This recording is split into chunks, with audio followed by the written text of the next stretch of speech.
Isa pong pinagpalang Monday morning, mga katots at mga ka-quarantine. Ako, nakangiti na si Bishop, patanda na sa mga bashers. Pero hindi bali, knock-knock Monday. Pagpapatuloy pa rin natin ang ating pampasayang araw na ito ng Lunes. Okay? Simulan na ho natin ito nang makapagnilay na. Knock-knock! Jose! Jose Marie Chan. Jose Marichan!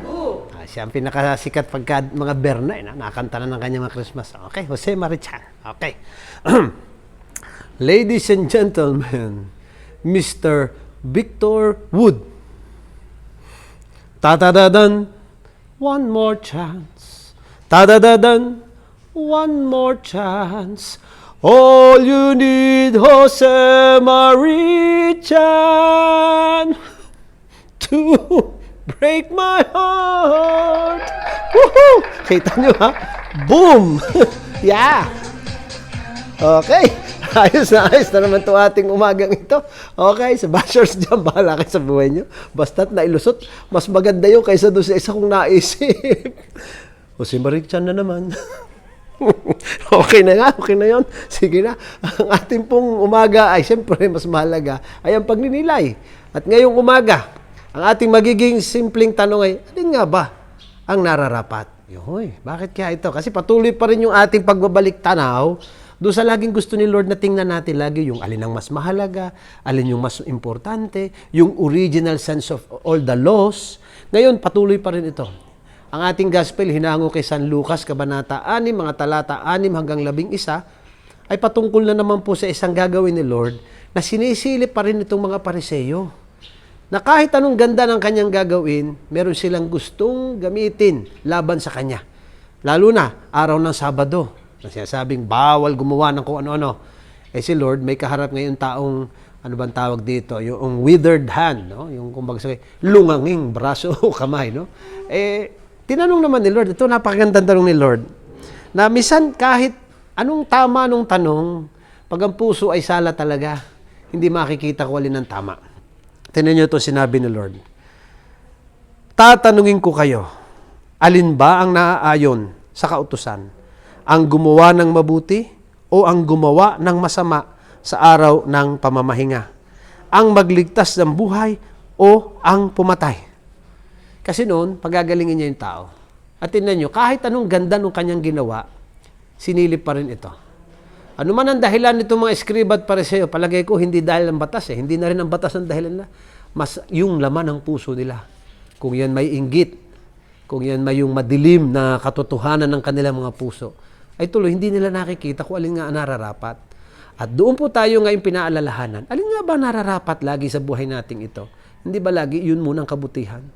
Oo nga't minsan may makikita tayong bagay na tingin natin ito dapat. Pero minsan, hindi lang ito yung dapat dahil ito'y nasa isipan natin, kundi dapat ito'y nakabase sa katotohanan ng kabutihan, sa katotohanan ng kalooban ng Diyos. No, hindi ba? Minsan naman kailangan nating makita kung alin nga ba muna yung unang nararapat. Maganda yung tanong ni Lord Alin ba talagang mas naaayon sa kautusan? Kung pagbabalikan ko lagi yung kautusan ni Lord, hindi ba? Sabi ko sa inyo, nung mga nakalipas na araw, ang higit na mahalaga lagi ang kaligtasan ng kaluluwa. Ang pagmamahal sa Diyos at sa kapwa. Wala na. Yung iba kasunod na lamang noon. At dapat silang lahat naaayon sa katotohanan yun. Yun ang nararapat. At sana nga po sa buhay natin lagi nating nakikita ito. Naalala ko po, ito'y kwento ko kalimitan na minsan nangyari sa amin. Kaya si Bishop Ray, ebanghilista po ito, alam na alam niya.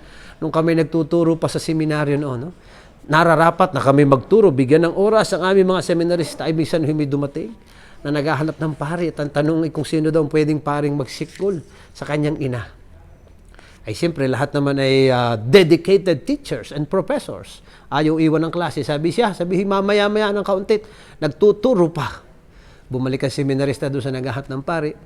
Maya-maya, bumalik na uli sa pari at ang sabi sa amin ay, Father, sabi ho nung tao ay pag may nangyari daw sa kanyang ina, kayo daw mananagot. Aba, nga naman alin nga mas mahalaga? Di siyempre mas mahalaga yung kaluluwa. So, mga kapatid, alin nga ba ang nararapat? At ito'y bahagi pa rin ng ating mga pagninilay na nakalipas na araw. Na sana mapalalim natin sa pamamagitan ng panalangin at ng pagninilay. Okay po. Sige po, balik na po tayo sa mahaba na naman nating mga pagbati dahil ang dami pag September talaga. Batiin muna natin siyempre ng happy birthday ang mga members ng Apostolado ng Panalangin, sina Adelaida Avila, Corazon del Mundo at Jonalyn Rioveros. Happy birthday po sa inyong lahat.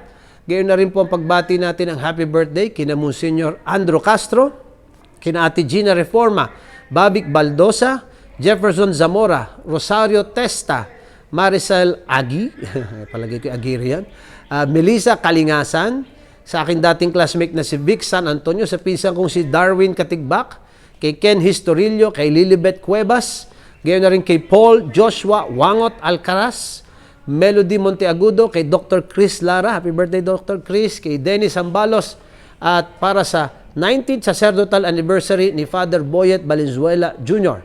At siyempre ang ating kahilingan ng prayers para sa kaligtasan ni Lilibet de la Cruz at gayon na rin para sa kaluluwa dahil ika-4 na pong araw, 4 na puan ni Hazel Marie Dado. At siyempre po ang lagi kong paanyaya sa ating lahat, always be cyber missionaries. Evangelize through social media. Like, share, follow po itong ating page at ang ating Instagram at Thought for the Day. Kasama na rin po ang ating YouTube channel, TFTD, Blessed and Blessing. Tapos, if you want to follow yung tungkol sa Diocese of Buwak, mga misa natin, edi go to the FB page Diocese of Buwak. At syempre, anumang kaguluhang meron sa buhay nito, pag alam natin ang nararapat, alam nyo kung ano, hindi natin malilimutan. Always blessed tayo at lagi tayo magiging mga blessing.